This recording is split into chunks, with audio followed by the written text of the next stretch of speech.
दोस्तों, राकेश रंजन जी ने अपने कार्टून में 2014, 2019 और 2024 के लोकसभा इलेक्शंस की सिचुएशन को समझाया है। 2014 में आप देख सकते हैं मोदी जी राम जी का हाथ पकड़कर खींच रहे हैं, यानी श्री राम जी को राजनीति में घसीटा जा रहा है, राम के नाम पे वोट मांगा जा रहा है। तो ये थी 2014 की सिचुएशन। लेकिन 2019 में यहाँ पर मोदी जी सेना का हाथ खींचते हुए दिखाई दे रहे हैं। आप देख सकते हैं यहाँ पे जो ड्रेस कोड है वो हमारी सेना का है। तो 2019 में नरेंद्र मोदी जी ने पूरी तरह से सेना के नाम पे वोट मांगा था। जैसे आपको याद होगा, पुलवामा के शहीदों के नाम पे मोदी जी ने वोट मांगा था और वो इलेक्शन जीत गए। काफ़ी हद तक वहाँ पर गोदी मीडिया में सेना के नाम पे वोट मांगा गया था। पाकिस्तान में घुस के मारने के नाम पे भी वोट मांगा गया था।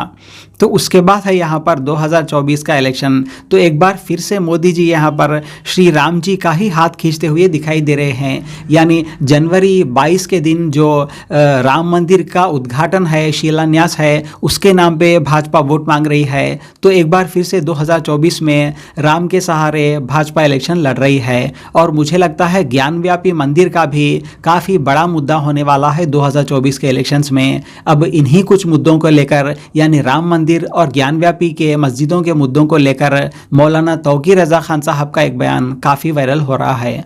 धर्म का जो नशा सुंघा दिया गया है, जो चरस पिलाई जा रही है, ये बर्दाश्त नहीं किया जाएगा।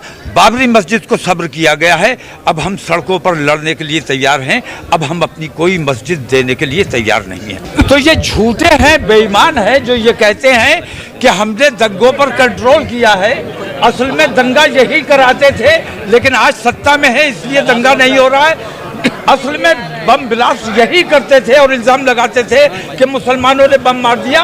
ये अब सत्ता में है इसलिए कहीं बम नहीं फट रहा है। पूरे हिंदुस्तान से जो नुमाइंदा जमातें आई, उन सब ने इत्तेफाक राय से ये फैसला किया है कि हमने जो कमेटी बनाई है उसको मौका दिया जाना चाहिए। वो तमाम पार्टियों से बात करे, अपनी शराइत रखे, और अगर वो हमारी शराइत और हिस्सेदारी देने को तैयार नहीं होते हैं तो हम अपना रास्ता खुद चुनने के लिए तैयार होंगे।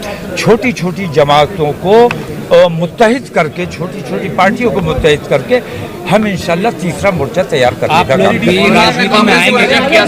कांग्रेस को सीधा समर्थन नहीं देंगे हम?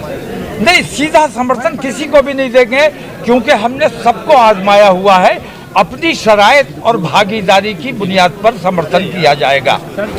यकीनन अगर आप तहकीक करो तो ये झूठे हैं, बेईमान हैं जो ये कहते हैं कि हमने दंगों पर कंट्रोल किया है।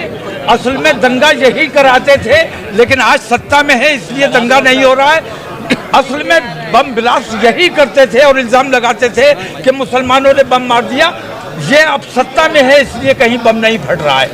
और बमों से इन्होंने हमेशा फायदा उठाया है और पिछले चुनाव भी पुलवामा के जरिए जीता गया है। मौलाना, आपने मथुरा की बात की, शाही ईदगाह का सर्वे वही हो रहा है की बात हो रही है। शाही ईदगाह का सर्वे कराइए, खूब कराइए, लेकिन अब ये बर्दाश्त नहीं किया जाएगा। आप हज़ारों सर्वे कराएंगे, लाखों मस्जिदों की लिस्ट लेकर बैठे रहेंगे, इन चीज़ों को बर्दाश्त नहीं किया जाएगा। धर्म का जो नशा सुंघा दिया गया है, जो चरस पिलाई जा रही है, ये बर्दाश्त नहीं किया जाएगा। बाबरी मस्जिद को सब्र किया गया है, अब हम सड़कों पर लड़ने के लिए तैयार हैं। अब हम अपनी कोई मस्जिद देने के लिए तैयार नहीं हैं। बहुत शुक्रिया, बहुत हो गया भाई, हो गया चलो।